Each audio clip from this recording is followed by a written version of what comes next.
O'tgan videoda oyog'i orqa va ichini ko'rsatdik. Bugun esa 4 ta oyoq oldi uchun effektivini ishlaydigan mashq ko'rsatamiz. Ketdik. Birinchi mashqimiz jim nagamida boshlanadi. Oyoq qo'yilishiga e'tibor beramiz.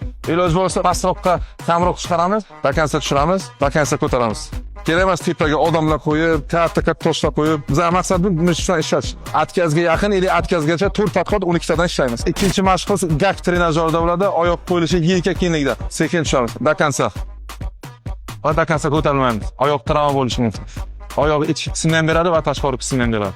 Atkazga yaqin, ili atkazgacha ishimiz 4 podxod 12 tadan. Uchinchi mashqimiz oyoq qo'yilishini o'tiramiz. Oyoq tagiga bilinla qo'yib yuboramiz. Oyog'i ustga qo'ygan holda ketib o'tiramiz bakansa. Bakansa o'tiramiz, bakansa turamiz. Mana qiladiz ishlaydi.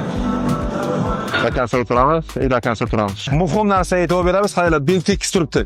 Belni mamnun qilmanglar. Bel tekis tursin. Bo'lmasa belingizga og'riq beradi.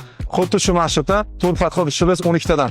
Atkazga yaqin, ili atkazgacha. 4-chi mashqimiz razgibanda bo'ladi, oyoq oldiga. Bir narsa e'tibor beringlar, oyoq oxirigacha kirish shart. Korotkий momentda ishlamanglar. 1 sekund ishladik, bakansa qo'yib yuboramiz, sekin. Astroq ishlasak sifatli bo'ladi. Texnikamiz sifatli bo'ladi. Xuddi shu texnikada 4 podxod 12 tadan ishlaymiz. Atkazga yaqin, ili atkazgacha. Sizlar qanaqadir mushaklaringiz rivojlanmagan bo'lsa va texnikasini bilmasangiz, kommentariyada yozib qoldiring, biz siz uchun video olamiz.